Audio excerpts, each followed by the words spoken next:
Welcome back to Prospect Channels TV. My people, we don't come back again with another Bonga update too. Right now, I want to talk about some trending things when we see they happen for Nigeria today. In a powerful live interview on Arise TV today, Nnamdi Kanu's lead counsel, Ejimakor, exposed shocking truths about Kanu's continued detention by the DSS. He reminded Nigerians that the Court of Appeal discharged Nnamdi Kanu on October 13, 2022, declaring that he cannot be tried again on the same court. But now, what are we now still doing here? What are we now still doing here? These are the injustices we are talking about.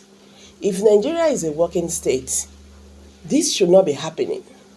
This video will make you understand that this is not just about Nnamdi Kanu. The issue on ground is more than Nnamdi Kanu. That is the truth.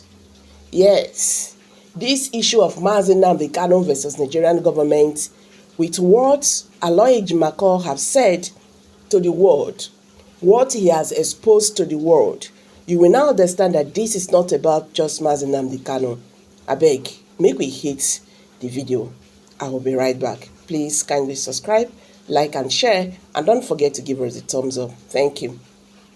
Joining us now in the studio is Ejimakor, one of Nnamdi Kanu's counsel. Thank you so much for joining us on the news tonight. It's my pleasure to be here. Well, you just listened to the Minister of Police Affairs, Mohammed Dingyadi, after the National Security Council meeting today. They seem to be backing the Attorney General of the Federation and Minister of Justice stance that, one, your client was discharged and not acquitted. How do you respond? And what's the difference between a discharge and an acquittal? Well, first of all, we have to have factual clarity about what the essence of the ruling yesterday. I believe the Attorney General came out too quickly to interpret, and he ended up misinterpreting the tenor and the reach and the true meaning of the judgment, and he ended up playing what I would term semantic games. There's really no difference between discharge and acquitted. It's a very thin line. If somebody is discharged, he really doesn't have to be acquitted. It's a word of art when lawyers say or judges say you're discharged and acquitted. So they really don't have to say the acquitted part. If you don't have any charges standing against you, what are you doing in detention? It's very simple. You don't have to be a lawyer to figure that out. So I think what is playing out here is an extension or escalation of the same executive rascality, recklessness, lawlessness that led to the extraordinary rendition in the first place. Otherwise, a well-ordered society, a responsible government is supposed to respond within the framework of the law. If the Attorney General is talking about taking the matter to appeal to the Supreme Court of Nigeria, I probably won't be sitting here because it's a non-issue. The Attorney General has the right to say that. The federal government has the right of appeal. But they are not talking about that. They are talking about their right to disobey court order. Is that really what they're saying? Or they are saying that pre-rendition, there were charges against Nnamdi Kanu, including the fact that he's a flight risk because he jumped bail, having been given or granted bail. Are you saying that he doesn't have any more questions to answer? No, see, listen. This notion of Nnamdi Kanu jumping bail is straining the boundaries of defamation of character. He didn't jump bail. I personally secured a judgment on January 19th this year from High Court of Omahia that obliterated that notion completely, because the event that compelled his departure from Nigeria was too compelling. It was not volitional. So he had to depart Nigeria in search of a safe haven and to save his life. And the ruling of the High Court of Abia State made it very clear, crystal clear, that his fundamental rights were violated by the attack that was levied at his home in September 2017. So with that sort of judgment, the idea or notion that he jumped bail should be discussed at all.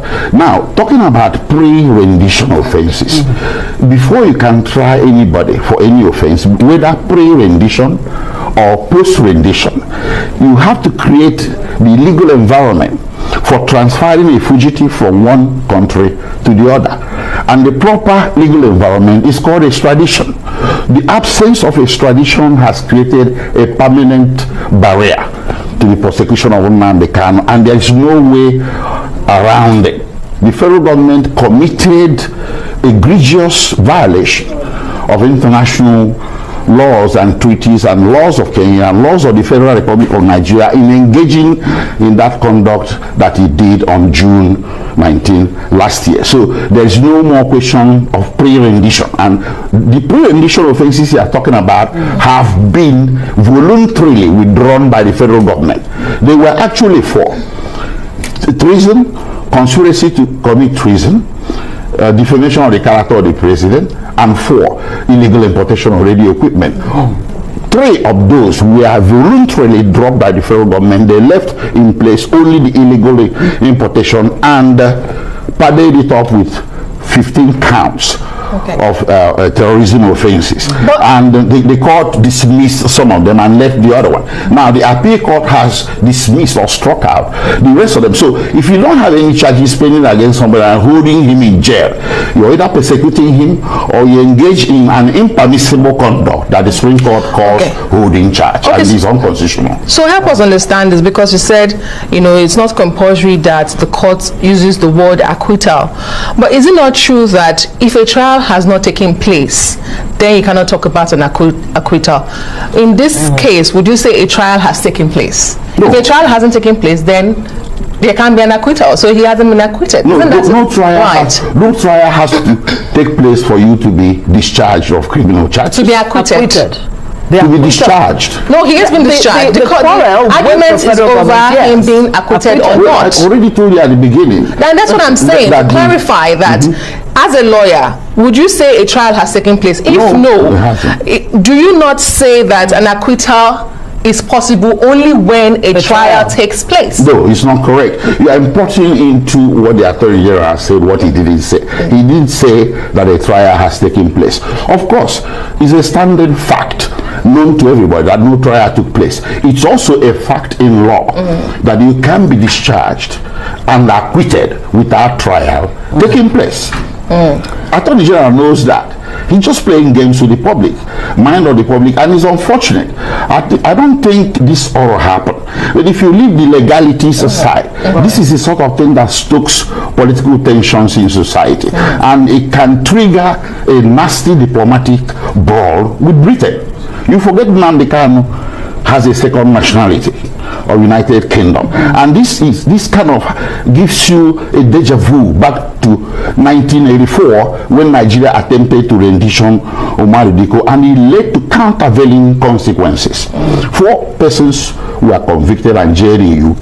The Nigerian aircraft that was going to be used in the interdiction and rendition was itself interdicted in Britain and seized. And Britain broke up diplomatic relations with Nigeria for 2 years, and so on and so forth. And here we are again, several decades later, in a democracy, engaging in conduct that exposes Nigeria to diplomatic sanctions. Right. It shouldn't stand. Okay, so now, what exactly does this discharge of Nnamdi Kanu by the appeal court, what does it really mean for the whole agitation for the southeast? Does it mean that Nnamdi Kanu, in the event that he's actually granted bail or allowed, you know, to go, this is more than will bail. It put an end to agitations for Biafra? This is more than bail. Bail can come with conditions.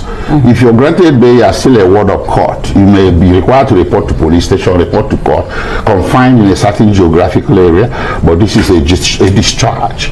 A discharge means you're as free as any one of us sitting here. No hindrance of any sort should be placed on you, including your ability to travel within the territory of Nigeria and outside of it. So there is no condition at all. And what it portends for the for the agitation for Biafra is what you're asking about. Right. Well, let's come to that. Since when did self-determination become a criminal offense? I don't think the Court of Appeal would have taken the action it took if he considered it for one moment that Nnamdi Kanu committed any offense whatsoever, and not of the heinous types that the federal government is accusing him of. Why are we prioritizing punishment, suppression of an enterprise, an activity called self-determination that is protected under the laws of Federal Republic Nigeria? You can check it out. You don't have to take my word for it. Article 20, African Charter on Human and People's Rights, passed by the National Assembly in 1983, protected self-determination for all people. As a government, you can say no, but by all means, you shouldn't punish it. You shouldn't penalize it. Even if it is inconvenient to the government, you should consider it a political opinion, and you should not try to suppress it by means of punishment of some sort. Right. There are calls for a political solution. Yeah. Some Southeast leaders are also saying that, look, if with this ruling or judgment from the appeal court, it will bring back some level of peace to the Southeast.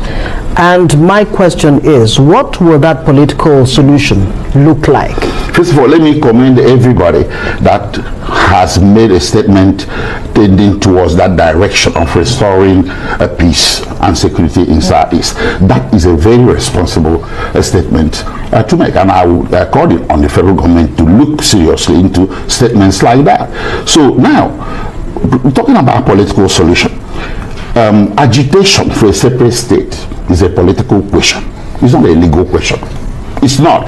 You can never win sovereignty for a new nation in a court of law, but you can win it across the table of political negotiation. So when someone rises and says, I want out, I want a separate state, he's actually calling you to the table. Because if he can obtain a separate state by the snap of the finger, he doesn't need to talk about it. He'll snap his fingers and the separate state will be thus created. But when somebody says, I want a separate state and I want to get it through the means of referendum, he's actually calling you to the table. So what is preventing the federal government from coming to the table to discuss this political question of separatism or a separate state for Biafra? And that brings me to my question, because you did earlier say that, you know, if the government continues to hold your client, then it smacks of persecution. Yes. What do you think, if you could hazard a guess, what do you think the government is worried about or is concerned about should your client be released? And I also want to ask you, what is the mood of your client, especially after this decision reached by the appeal court yesterday? Did you speak to him? Yes, I did. I know, not after, not post-judgment, before. I was the only counsel that met with him yesterday.